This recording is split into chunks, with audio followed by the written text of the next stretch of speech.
Hello, everybody. Thank you for joining our webinar. Let me firstly put on my camera so that you can see me. So I hope that today we're able to inspire what promises to be an electrifying journey into the heart of innovation in health and safety training. So please, again, feel free to comment in the chat where you're joining from and maybe some of the reasons behind you joining today, what interests you about immersive training and what interests you about health and safety training. Are you a curious mind? Are you an educator? Are you in learning and development? We'd love to learn more about why you opted to join today. So we're not just talking about health and safety training. We are going to reimagine it. We're going to be transforming it and looking at ways to bring it to life in new ways and in ways that you might not have experienced before. So I'd like you to imagine the possibilities of an immersive world where learning about health and safety doesn't just mean flipping through pages or clicking through a slide deck online. So you'll have to picture an experience where you can actually step into the realm, into the shoes of a construction worker working at extreme heights or a mining engineer responding to an emergency incident, all from the safety and comfort of your own space. This is the power of immersive training, right? It's what these VR goggles actually help with. It gives us a way to prepare and to respond for challenges of the real world. And one of the best ways to learn is through the experience of failure. So immersivity bridges the gap between training and first-hand experience without the consequences. So today we'll be exploring the incredible potential of immersive training. And we're going to share some success stories and leave you all inspired and discuss the challenges and opportunities that might lie ahead. So whether you are in health and safety and you're looking for ways to revolutionize your training programs, if you're an educator seeking to engage your students, or simply a curious mind eager to learn about the next big thing within learning and development, you've come to the right place. The topic for today's webinar is how VR and simulations are disrupting the safety training industry. So during this interactive webinar, you'll understand how the use of gamification, simulations, and your favorite learning device of choice are breathing new life into the safety training industry. You'll learn to see through the myths associated with virtual reality technology and truly see immersive training as a breakthrough method of delivery that's readily available for your learners and for your organizations. We're also going to allow for a Q&A session at the end of the webinar. So please may I just ask that you keep yourselves muted throughout the duration of the presentation and try not to disrupt the proceedings until the Q&A session, and then we can invite you on to unmute yourself and maybe share any questions that you might have. So if you had to combine the advancements in virtual reality technology, an entrepreneurial spirit, plus a passion for saving lives, you'll get our guest speaker today, who is Jennifer Lastra. Jennifer is a US Navy veteran and the co-founder of a company called 360 Immersive. 360 Immersive brings the world's most empowering educational content to life, creating safe virtual spaces to explore the physical and psychological hazards of work, recreation, and also personal growth. So we are a really proud partner with Jennifer and her amazing team. And when Jennifer isn't working to develop the safest organizations across the globe, she can be found serving on the advisory board for the University of Idaho, the United States National Safety Council, and she's a contributing partner for the Campbell Institute. So Jennifer, thank you so much for being with us here today. I know it's super bright and early in the morning for you. Just remind us again what time it is over there. We are at 7:06 in the morning. Still on my first cup of coffee, y'all, but I'm a morning person, so y'all catch me early. Well, I'm definitely not much of a morning person, and often I wake up first thing thinking it's Blur's Day. So thank goodness it's the afternoon for us here in South Africa. But we're really looking forward to learning more about immersive health and safety training. So I'll hand over to you. Thanks. Absolutely. So, Michael, thank you so much for that introduction. And can you see my screen, my presentation? Yes, we can see that. Wonderful. Well, good afternoon, everyone. It's still very dark out, but it's supposed to be very sunny. It's a balmy 26 degrees Fahrenheit where I'm at this morning. But I'm very not but, and I'm very happy to be here. Such a pleasure to be speaking to an audience down in South Africa. I do love getting around to different countries, and while we all have different things going on within our organizations and our countries, there's one thing that we truly do have that unites us all, and that's a passion for finding better training solutions that positively impact people's lives. We are an organization headquartered here in the United States, truly a global organization because of partners like New Leaf, where New Leaf has just been an amazing opportunity for us to better understand the challenges that are going on specifically within South Africa, with a more of a new emphasis in the mining industry, which is an industry that we are very interested in exploring further. Universally, we all have the same challenges in workplace safety, whether it is the slips, trips, and falls, struck by accidents, but also evolving our workforces as our new generations are entering the workforce. We've got new challenges of training them properly. And that's really kind of this segue into how we can use technologies that are becoming more and more commercially available. How can we use those technologies to better, more positively impact our workers? And so today it's going to be a very brief discussion around virtual reality and the disruption that it's having in the safety and training industry, which is absolutely ripe for disruption. So before I get going, Michael, is there any chance that we could load the first quiz question? I want to make this as interactive as we can. So yes, the chat is, please feel free to add things. But really, before I ever present and get going, I really like to know our first polling question. I really want to understand kind of where everybody's experience is with how they think how effective their current training program is, like on a scale of 1 to 10.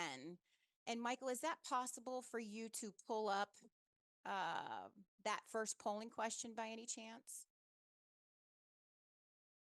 If not, we can use the chat to kind of answer that on a scale of 1 to 10. Go ahead. I've just popped the question through on the chat. So Okay. maybe just to get a gauge, if everyone could maybe just respond to that, just with your rating. How do you perceive the effectivity of your safety training programs in place at the moment on a scale of 1 to 10? Yeah, so 1, not very effective at all. 5, neutral, curious, and 10, very robust, very effective. Just to get an understanding of where we feel like we might be.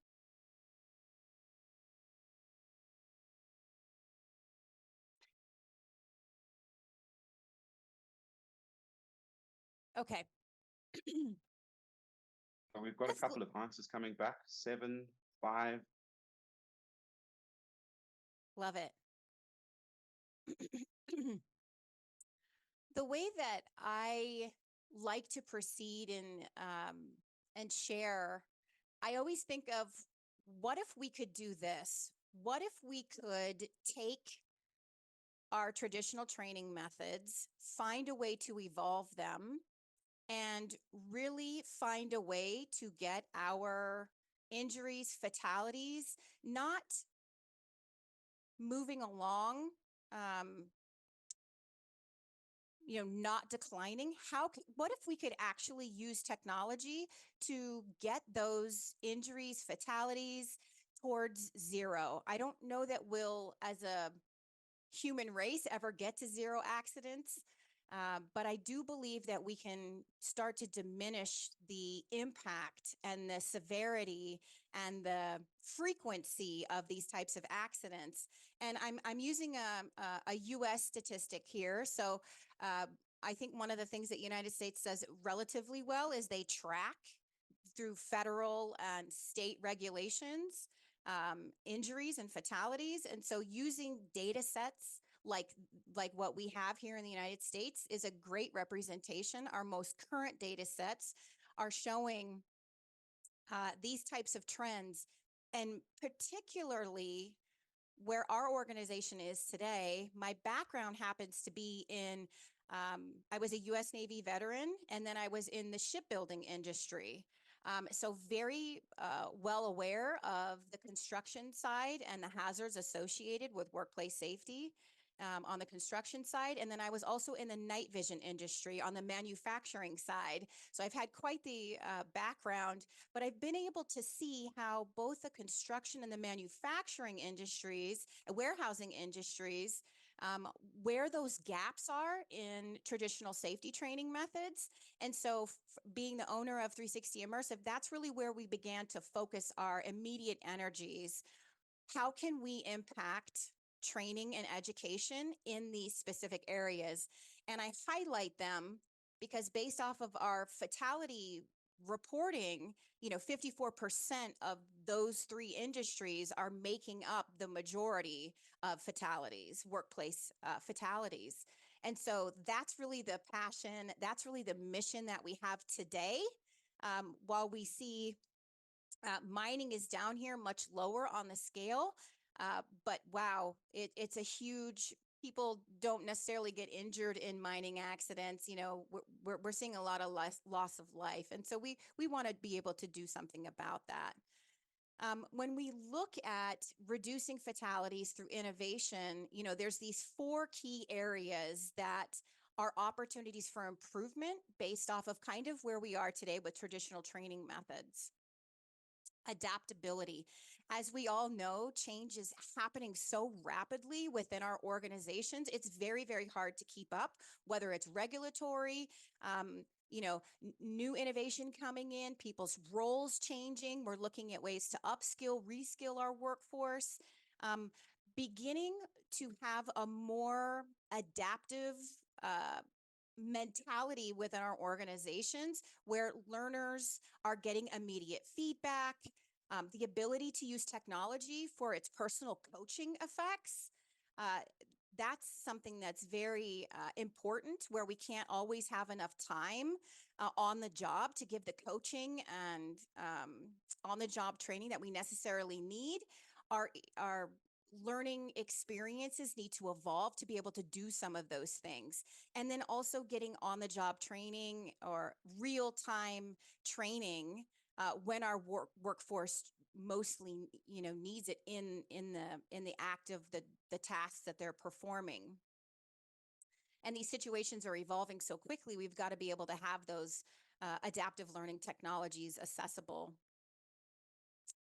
The ability to also engage our workforce. Some of the most challenging things that we have is the ability to personalize training and bridge those skills gaps with realistic and practical experiences that are relevant to the tasks at hand. Giving training that's too generalized it's an opportunity for improvement there. And we also realize that there's not a one-size-fits-all training, especially pathways for people with varying education backgrounds, varying levels of experience. What we're looking to do is to see how we can engage and get those participation levels higher. I think one of the challenges that a lot of organizations see is lack of engagement when it comes to safety training. And so there's opportunities there. Anytime we have a highly motivated workforce, we've got a workforce that's willing to take on and evolve their skill sets and look for opportunities to do their jobs more efficiently, more effectively. Analyzing data. One of the things about traditional safety training methods is we don't exactly have abilities to analyze the effectiveness of whether it's that the knowledge has been retained. We know that after a PowerPoint presentation, people may retain 5%, 10%, even after less than a week. And so in immersive experiences using technology, we can actually track data. We can look for those knowledge transfer opportunities or lack thereof. And then going back to creating those pathways, those skills pathways to bridge those gaps. And having those adjustments be able to be made in real time. And AI is a technology that's going to help organizations be able to narrow in and target those learning gaps. And we're actually can talk a little bit more about that here shortly. The one that I'm the most excited about is using immersive technologies to empower our workforce. Some of the things about VR that got me the most excited about it, I have a very blended learning style. That's my preference. I'm a very hands-on visual person. But empowering our workforce to be able to be autonomous in their training, having more choice when they're in immersive experiences to explore those environments, especially new entrants to the workforce that may not know what an open mind pit looks like, that may not know and know what it sounds like, feels like to be necessarily within a construction environment. We can start to help build some of those confidence using these experiences, using technology. We've got this whole generation, these boomers that are exiting the workforce. There's a lot of knowledge. There's a lot of education that's leaving. And so one of the opportunities here through innovation is we can capture a lot of that knowledge transfer as well and use that to help educate our new entrants to the workforce and do it in a more impactful, dynamic way so that the training is also very, very consistent. So these are just some of the things that we can do with innovation under these areas. Again, with an emphasis today in construction, warehouse, and manufacturing. And that's kind of what we have to show as examples today. So using immersive technologies, innovation to help save lives, to create new experiences for our learners. This is why we should care. We want to be able to do better. We understand these are global cultural issues. While some of these statistics are from the Bureau of Labor Statistics, we do know that in the US, we saw a 5.7% increase in fatal work injuries in the last reporting year. Again, I mentioned these injury fatality rates are not declining, and we need new technology. We need new solutions to help us be able to do that. We've got 5 generations in the workforce that all learn just a little bit differently, different learning styles, blended learning styles. Meeting learners where they're at in their preferences is absolutely huge. I joke and say when I started off in the military, I was an electrician. I was a shipboard electrician, and we had binders stacked full of this is how you troubleshoot this type of motor controller. This is how you maintain it. This is how you do preventative maintenance. No longer is that sufficient, and we understand that. And so what an opportunity for us to look at new solutions. We've got an entire remote hybrid workforce. Maybe in your industry, that's not an issue, but when other, I call it boots on the ground, our frontline workers, They want flexibility. They're asking more and more, hey, can we move to a 4-day work week? Are there opportunities for us to have that work-life equity? I don't really use the word balance because that just seems to be like it's got to be equal. We've got to find ways to equally find opportunities for all different types of workers, and organizations are looking at ways to be able to do that. These trends are something that we're all paying attention to keep our workforce happy, to keep our workforce engaged. We've got a generation. I have a Gen Z in my household.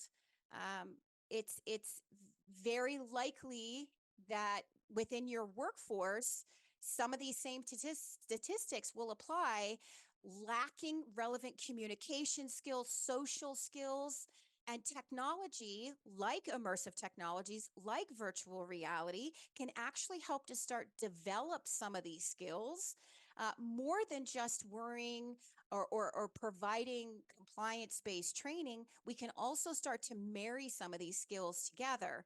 VR is one of those tools that is an absolute empathy machine. And it's exciting to be able to see where that can go. And I think most importantly, we all have a lot of stress in our lives, and understanding we bring that to work.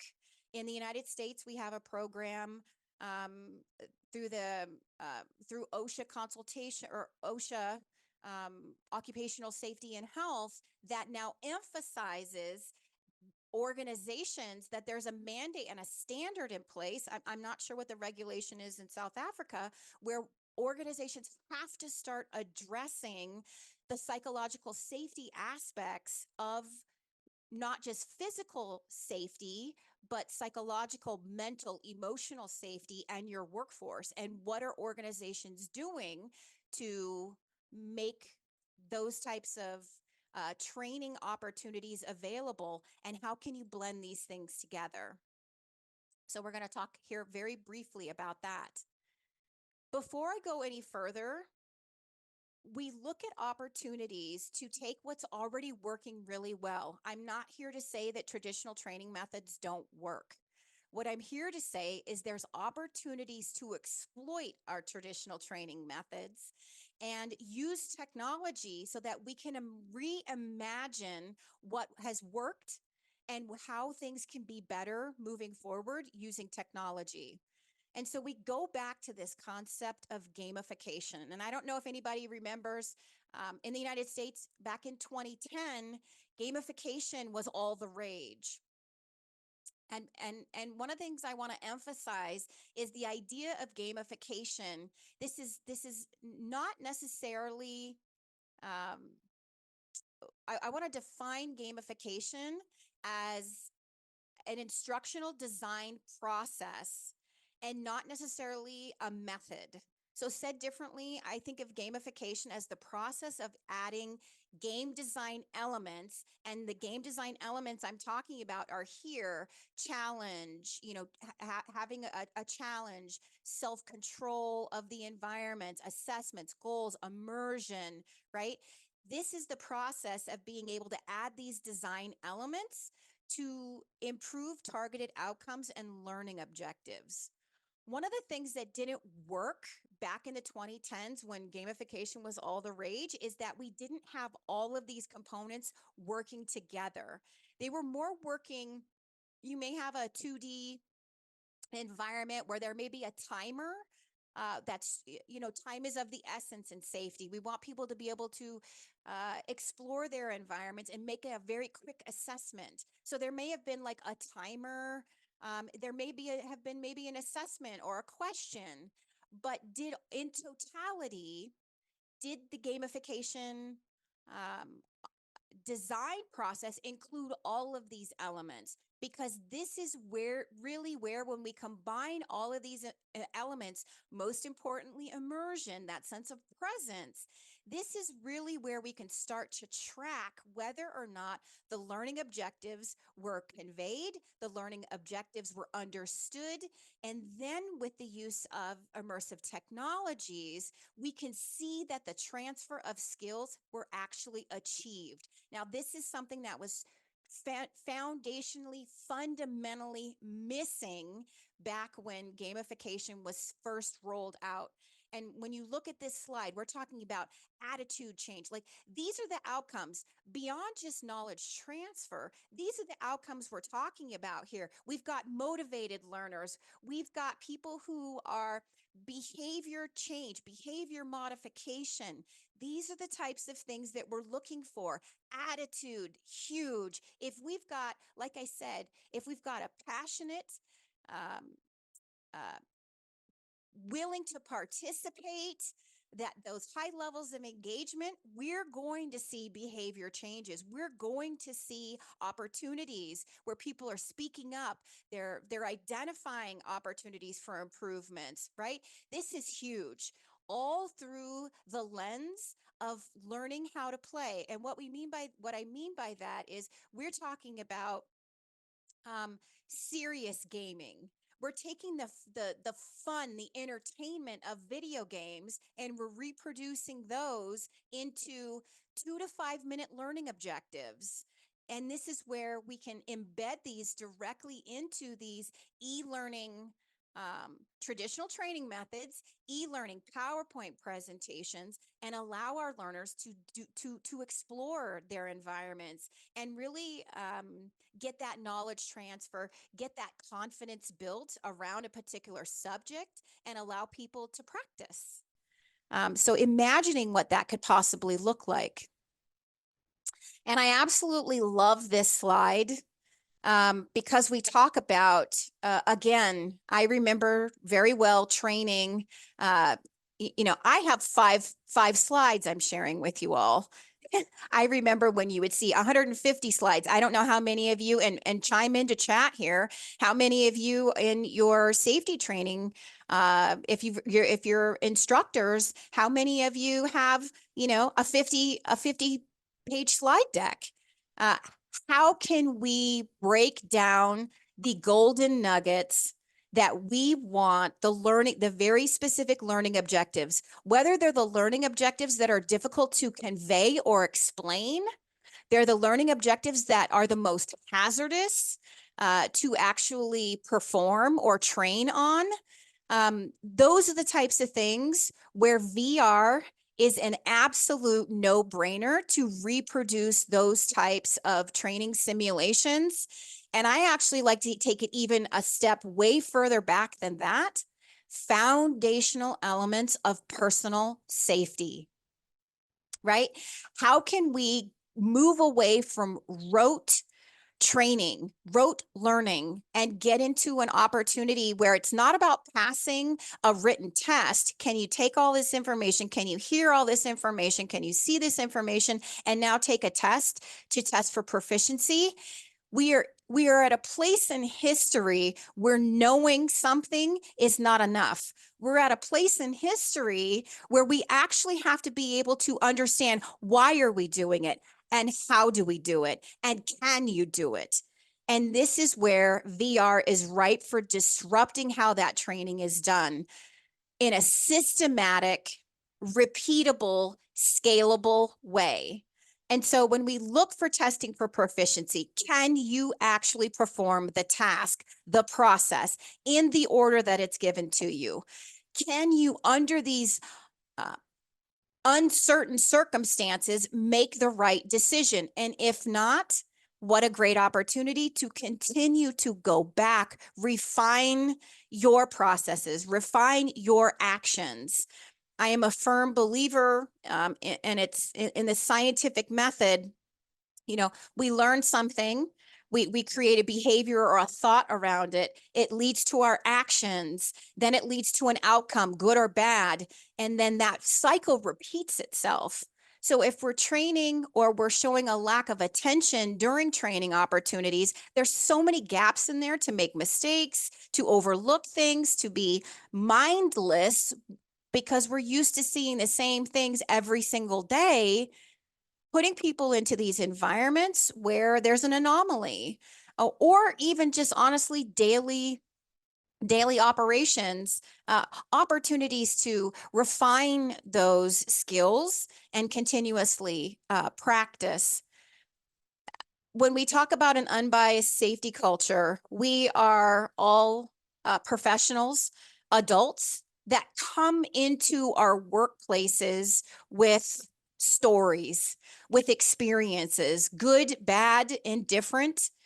Those biases that we inherently have from our upbringing, from our education process, or maybe lack thereof, they all bring with them a filter of what we believe our reality is. Our personality is really a reflection of our personal environment. So what we may have brought with us can cloud, those biases can cloud the reality of our situations. And so VR is a fresh perspective of opportunity to be able to reprogram some of those biases. And we do that very ethically, obviously. And it's not overt, to be honest. But anytime we can put somebody else into a position of walking in someone else's shoes, having that different perspective, VR is brilliant for the ability to, from a first person perspective, being able to analyze and assess your surroundings and an environment. It's also brilliant for having that third person perspective where you're a watcher. You're watching, you're experiencing what's going on around you, and you get to make decisions based off of what you hear, what you see, and what you feel. And anytime we are starting to tap into those emotions of our learners, we are developing new pathways to our mind and to our thoughts and to our beliefs that can directly and positively impact our actions.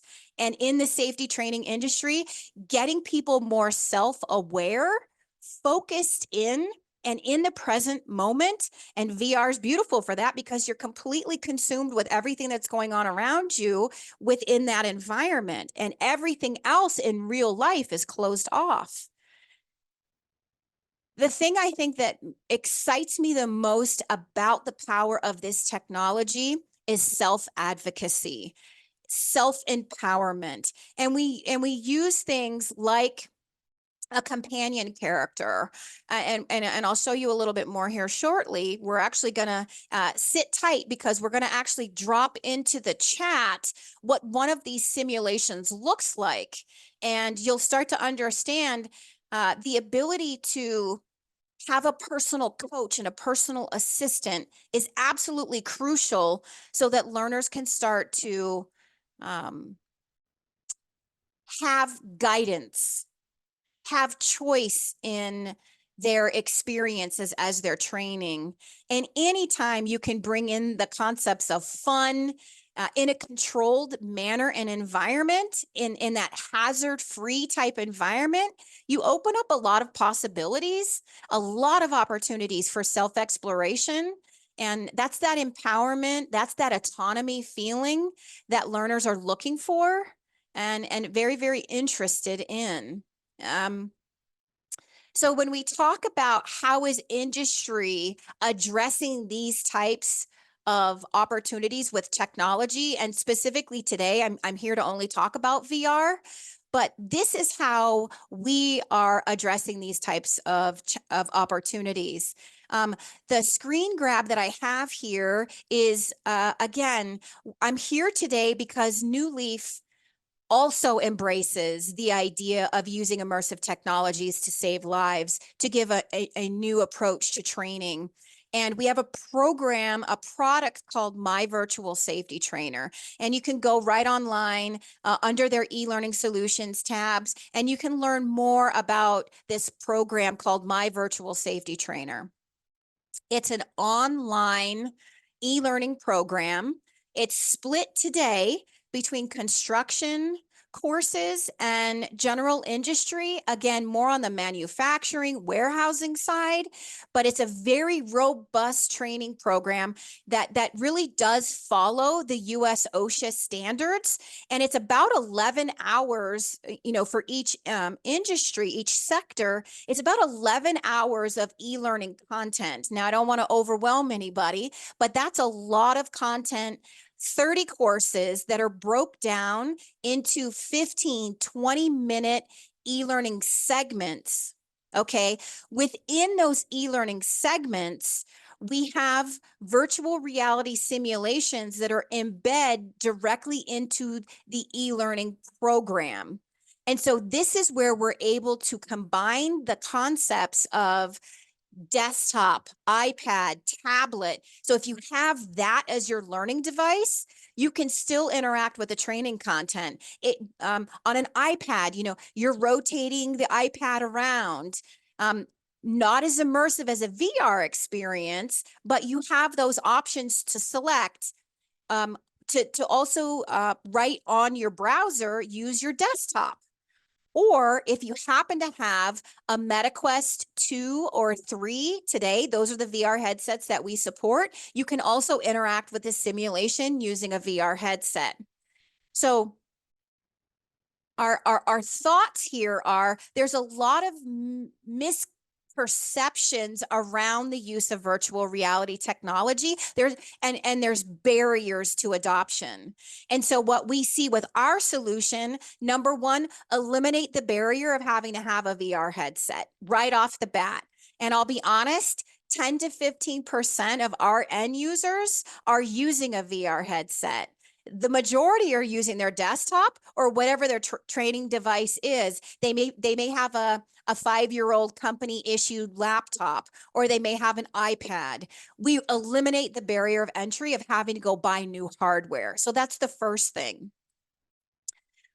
Using this technology, there are two things that are very difficult for any trainer, any learner to understand right off the bat. And the first two things that that virtual reality allows us to do is to teach the concepts of visual literacy and emotional literacy. And so what I mean by visual literacy is we're talking about hazard recognition, proactive hazard recognition.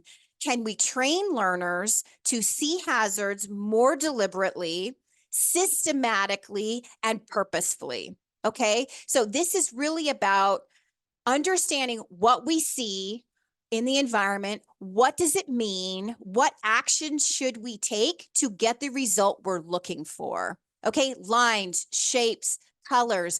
Using these immersive experiences, we can absolutely teach people how to identify, seek out, and know how to respond to these types of hazards in the workplace. We know our brain fills in gaps of things that we see, especially in daily environments. VR allows us to bridge that gap and fill in that gap. And very quickly, what I mean about emotional literacy, right, is again, developing those self-advocacy skills. If you see this little thumbnail down here in the bottom, this is Buddy. Buddy is actually a hologram of our logo, and he is a virtual assistant. Buddy is there in our simulations to help guide learners. So if they get lost in a virtual simulation, Buddy is there to guide them. And it interacts with learners in all different types of ways, through choose your own adventures, through quiz questions, to literally giving positive affirmations around safety. And what we're talking about here is really that total worker safety concept. And what that means to me is we are no longer just focused on compliance-based training. We are using technology. We are using coaching. We are using these virtual assistants to also bring the learner along, make sure that they are interacting with the training content in a more meaningful, empowering way, And because we're illustrating positivity around personal safety, not just physical safety, but personal safety, we're finding this beautiful marriage, this combination of allowing learners to experience what it feels like, what it means to be in a psychologically and physically safe environment. And I do a whole nother presentation on the use of VR for psychological safety. And I don't want to get off that too quickly, but psychological safety is, does someone feel safe within their environment to bring up questions, concerns, to challenge the status quo without fear of retaliation? Using a companion character, a coach like Buddy, we can start to formulate those conversations and create that safety within an organization.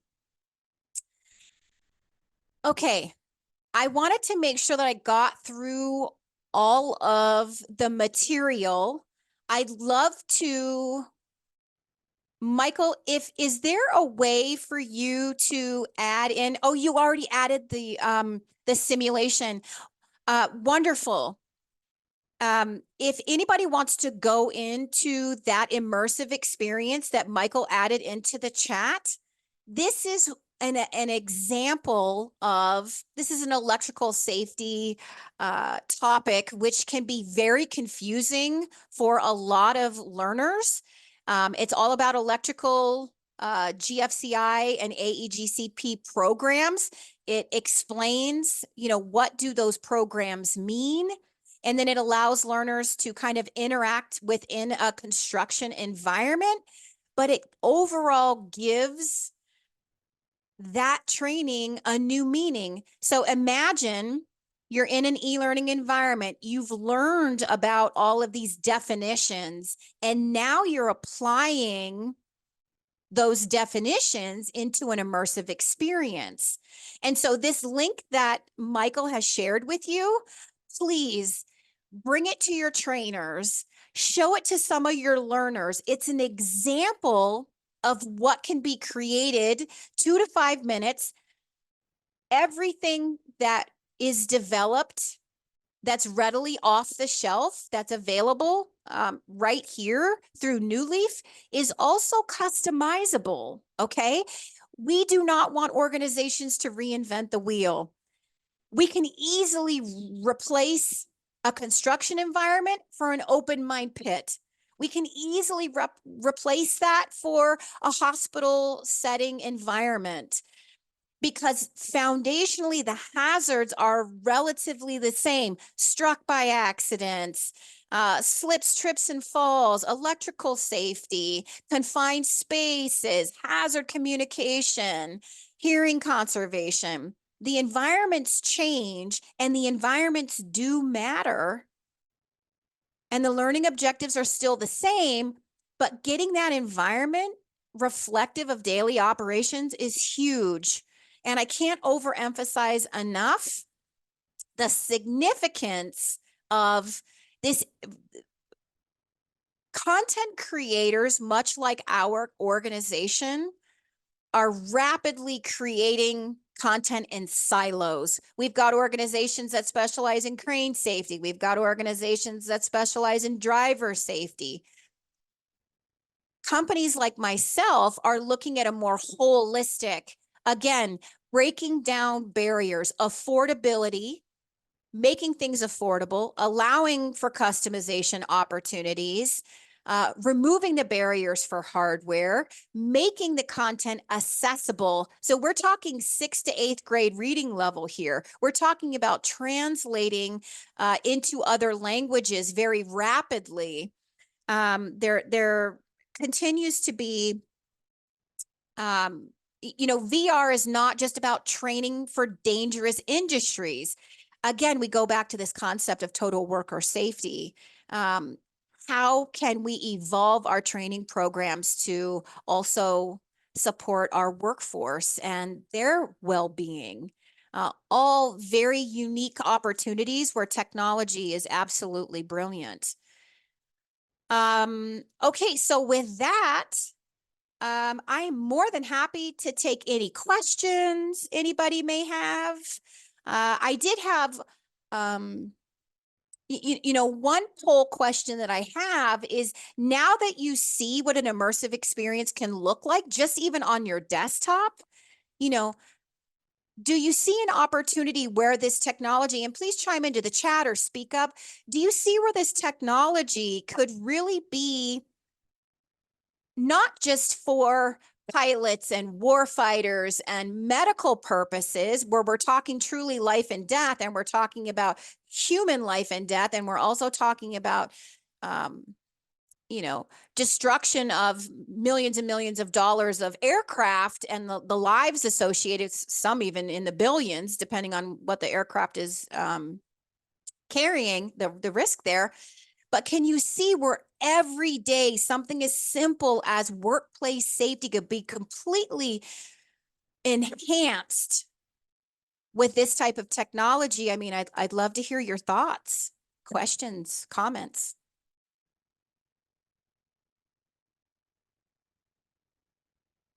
And if anybody's too shy, oh, do you have anything, Michael? Thanks, Jennifer. That was absolutely fascinating. I'm sure that there are a few questions that'll come through on the chat. One thing that springs to mind for me is, over the years, I've explored a lot of immersive technologies and software packages, and we develop a lot of that type of content in-house.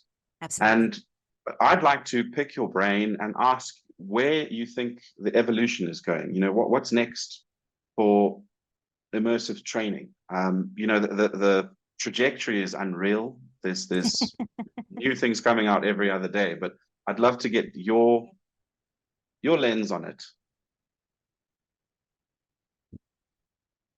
I get that question so often. I appreciate it, Michael.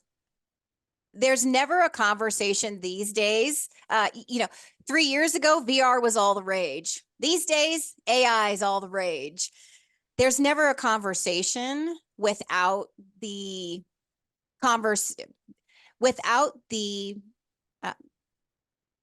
how is AI going to improve? We talk about all the challenges of people losing their jobs, having to be reskilled into new jobs. There's never a conversation that doesn't include AI and how that will pair with immersive technologies. And today, again, we're talking about VR. There's augmented reality, there's mixed reality, but AI, here's what excites me about the combination of artificial intelligence and virtual reality. We can very quickly, within the next, I'd say 16 to 18 months, be able to have a seamless choose your own adventure, a seamless, those pathways I was mentioning, where a learner is in an immersive experience. They are truly interacting with a coach. It's AI-driven coach that is able to pinpoint to a very high degree of accuracy where the gap is, and just load up, just provide the very next experience. And we're talking about being able to do this in 2 to 5 minute chunks, right? So we are in real time gathering that information and providing what the learner needs to learn next. So one is that seamless pathway. I'm very excited about that. I'm also very excited about being able to dial in what someone's literacy rate is. An example, you've got 3 statements when you start a simulation, 3 different reading levels. The learner self-acknowledges their most comfort level around their literacy, and everything shifts to that level of reading style, visual style. So we no longer have the barrier of literacy levels. The visualization of all of this just becomes so much more real, so much more impactful, and in real time. That, to me, eliminating that literacy issue is just, when we're talking about personal safety, it's all about confidence. And that excites me, is being able to have that technology for that. Long answer short. Short answer long, sorry. But I think that's some fabulous insight. Yeah, I think AI has definitely got, a pathway, and generative content within an immersive experience.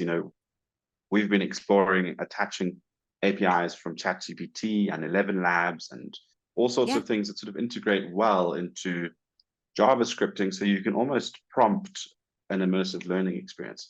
So there's an interesting question that's come up, and I think this is very specific, or the context of it is quite specific to Africa. Will this work in environments where internet bandwidth is still a challenge? Also, how difficult and expensive is it to develop this type of content? So that's a very good question. I think, just to answer the first part, where internet bandwidth is still a challenge. Yeah. So it depends on your delivery mechanism. You can actually cater for these types of experiences offline without internet connectivity. There is some point where you would need a touch point to actually download the learning materials.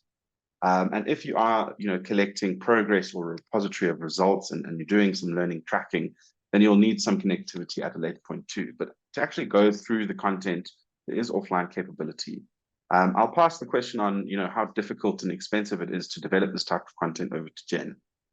It's so expensive. Y'all should just get off the call now. No, that is, again, we go back to these barriers. There's this perception that VR has to be that it has to be hundreds and hundreds of thousands of US dollars. Here's the thing. If you clicked on that link that Michael sent, that is not a photorealistic environment. There are times where photorealism is absolutely mandatory. And there are times, especially in an immersive experience, even in a VR headset, you load this simulation on a VR headset, your brain is going to recognize that that's a construction site, because it hears construction noises, it sees what resembles a construction site. Photorealism is a lot of times overkill. In certain circumstances, it's mandatory. That's where the cost comes in. Levels of interactivity, higher levels of interactivity. This is where cost comes in. Do you need to teach somebody how to turn a valve? Maybe, maybe not, because maybe a quarter of an inch of a valve being overturned or underturned leads to a fatal result. In that instance, you need to know how to turn a valve. You don't need to learn how to turn a valve in order to be able to properly lock out something. Let's say you don't need to know how to take a lockout device and put it on something necessarily. You need to understand, if there isn't one on it, that's an issue. So different higher levels of interactivity drive cost. What's the behavior you are looking to modify? What's the behavior you're looking to exemplify? How is that related to different levels of interactivity? The more simplistic that you can make the concepts, because what we're looking to do here is we still have on the job training. We still need to validate that people can actually drive a forklift. But do I need a simulator? Do you need a $25,000 simulator in order to be able to teach somebody how to drive a forklift? Maybe, maybe not. But what about understanding all of the checklists and all the things that you go through before you turn on the forklift, before you operate the forklift? Those things are just as relatively important as once somebody gets into a forklift, they're still going to have to physically drive it in order to be able to sign it off, right? So it just depends on what you're looking to do. I don't have an awesome answer of how much it costs. Build me a two-story home with, yeah. It's always how long is a piece of string. And yeah, I think it's really around the complexity. There's rapid and cost-effective ways to produce content. Yes. And technologies like spherical cameras are becoming very, very very affordable. You know, 360 you can get a cameras. GoPro Max for less than 10,000 Rand, and you can make as much 360 content as you like. Yes. You know, there's authoring tools that allow you to produce content rapidly. So it's fairly inexpensive Yeah. to create immersive learning experiences that are still impactful. But then the complexity comes in when you want to add an enhanced experience with layers and layers of different interactions. And if it's node-based, that have different outcomes based on what learners actually do within those environments. So there's So another much interesting question. better said than what I said. There's another good question here from Richard, and he's been designing and developing VR experiences for a number of years in South Africa, and his experience is that it's quite a tough sell, mainly in the education sector. Is due to, I like his terminology here. It's very molasses-like, so quite slow on the adoption for new technology. If you're giving some advice to Richard, how would you help him pay the bills? You know, getting past the obstacle of adoption and getting past the barrier of getting customers to see value in VR and not looking at costs. You got to get them in in a isolation. headset. Yeah. Don't think that it's not. I started this business 9 years ago, and if you'd have asked me about 7 years ago, we'd all be running around with a VR headset strapped to our face or glasses, right? Hey, there you go. Goofy is all get out. But you know, the technology has come a really long way. We are seeing Apple just put out their Vision Pro headset. Vision Pro, those are for developers, $3,500 piece of hardware. That's for us to create content for. It's not for the average consumer, right? These costs are coming down.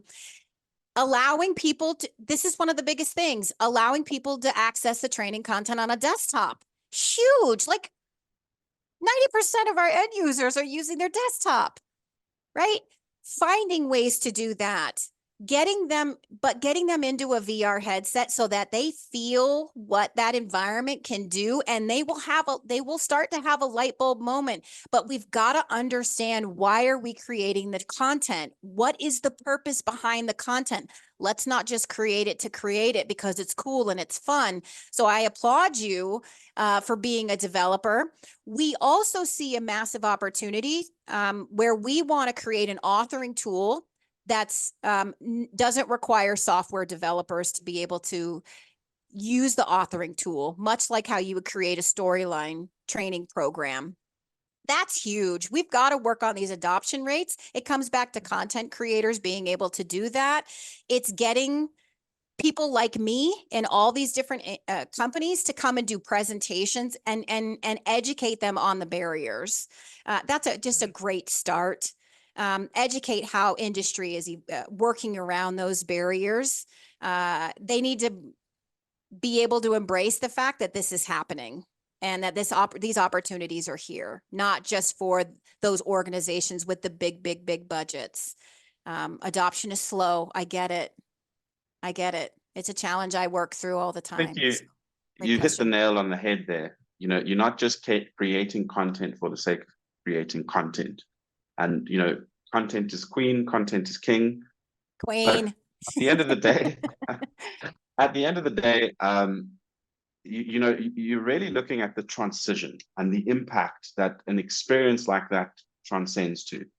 So yes, it can be exciting, and being in an immersive environment with a headset on can result in diminishing a lot of the consequences within health and safety.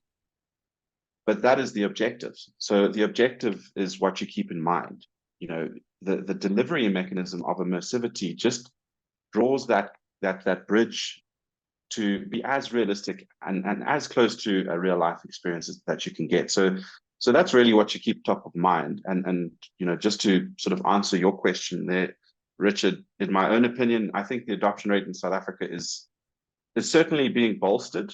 You know, it's becoming more of the norm. I think, you know, maybe 7-8 years ago, it was very tough.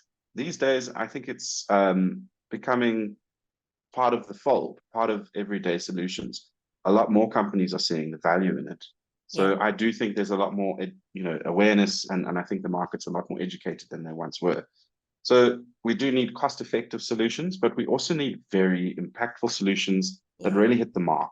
And you need metrics to show for it. You can't just have a pretty Disney-like experience if it's not going to result in better behaviors, better performance, and better training impact. Thank you so much, Jennifer, for your time. I know it's probably only about 7:30 in the morning, so you've got a lovely day to look forward to. For us here in South Africa, we've got a nice afternoon and evening. So thank you very much to everyone that took the time to attend. We will make the recording available for you. And yeah, feel free to share around that link. It's a cool experience, and it's showcasing exactly what 360 Immersive does. So thank you. Thanks for all of your support and for being here. And have a wonderful afternoon, everybody. Thanks, Michael.